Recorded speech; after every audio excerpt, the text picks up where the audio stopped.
माझ्यासोबत राष्ट्रवादी शरदचंद्र पवार पक्षाचे आमदार रोहित पवार आहेत. दादा, दत्तामामा भरणे जे आमदार आहेत अजित पवार गटाचे, त्यांचा एक शिवीगाळ केलेला एक व्हिडिओ व्हायरल होतोय. त्याच्यावर तुम्ही ट्विट देखील केलं.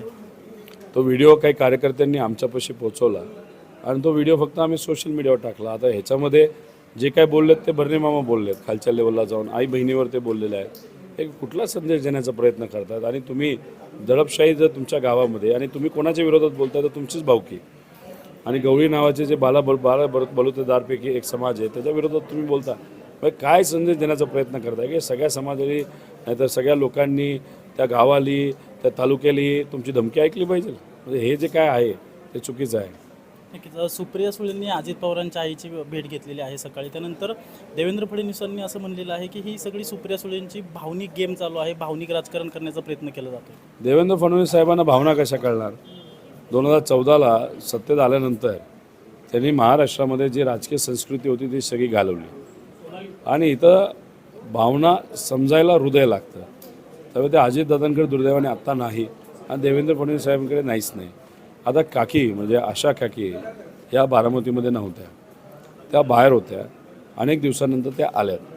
जेव्हा केव्हा सुप्रियाताईंना कळतं नाही तर कोणालाही कळतं, माझ्या वडिलांना माझ्या आईला, की काकी आल्यात तर जाऊन ते दर्शन घेतात, आशीर्वाद घेतात. ही पूर्वीपासूनची प्रथा आहे.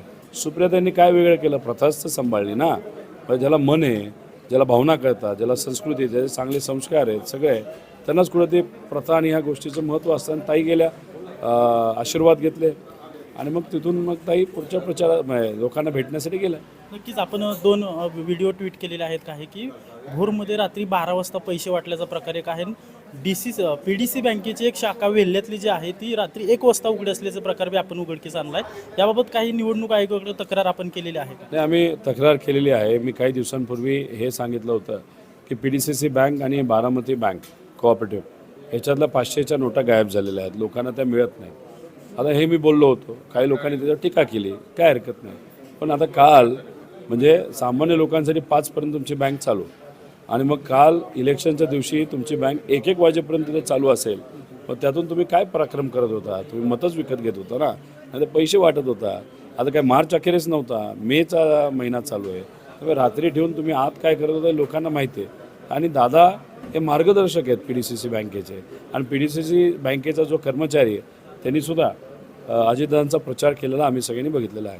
सर्वसाधारणपणे बारामती लोकसभा मतदारसंघामध्ये किती पैसे वाटलेले असावेत आणि तुमचा अंदाज काय आहे की कसा रेट चालू आहे तिथे? लोक जे म्हणतात नाही तर आम्हाला जे फोन आलेले आहेत ते 2,500 कमीत कमी.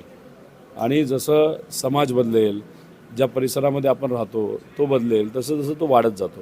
म्हणजे झोपडपट्टीमध्ये राहणारा जो समाज आहे त्याला एकदम खालच्या लेवलला नाहीतर एकदम कमी रेट त्या ठिकाणी दिला 2500 असं लोकांनी आम्हाला सांगितलं. आणि तो नंतर मग जसं घर आणि जातीय आणि धार्मिक समीकरण बदलत गेलं तसं ते वाढवत गेले. आता ह्याच्यामध्ये हा आकडा जर गणितं बसवली आपण तर हा 200 कोटीच्या आसपास जातो. पण लोक आम्हाला म्हणतात 200 जाऊ 2000 जाऊन 70,000 कोटी जे मोदी साहेबांनी सांगितलं ते गेला तरी लोक हे स्वाभिमानाच्या बाजूने राहतील असा विश्वास व्यक्त केला. तर शेवटचा प्रश्न, गेल्या काही दिवसापासून बारामतीमध्ये आरोप प्रत्यारोप चाललेत, परंतु अजितदादांचं सॉफ्ट टार्गेट आपण वाटतंय. सकाळी देखील अजित पवारांनी आपल्यावर टीका केली की रोहित पवार काही बरळतात, अगदी त्यांच्या डोक्यावर फरक झाला असं देखील आपल्यावर टीका केली अजित पवार. नाही, मी जेव्हा आकडे ऐकले अजितदादांनी ज्या पद्धतीने पैशाचा वापर केला या प्रचारासाठी आणि मतं विकत घेण्यासाठी आणि नेते विकत घेण्यासाठी, ते सगळे आकडे ऐकल्यानंतर दादा बरोबर म्हणत आहेत. हे खरंच माझ्या डोक्यावर परिणाम झालेला आहे की तिथं कुठंतरी एवढ्या मोठ्या प्रमाणात जर तुम्ही पैसा वापरत असाल, असा जर पैसा खराच तुमच्याकडे असेल आणि तो जर तुम्ही आमदारकीला वापरला असता तर आत्तापर्यंत दादा कधीच मुख्यमंत्री स्वहिमतीवर तिथं झाले असते. तर आमदार रोहित पवार यांनी आपली प्रतिक्रिया आपल्याला दिलेली आहे. अजिंक्य धायगुडे, जय महाराष्ट्र न्यूज, पुणे.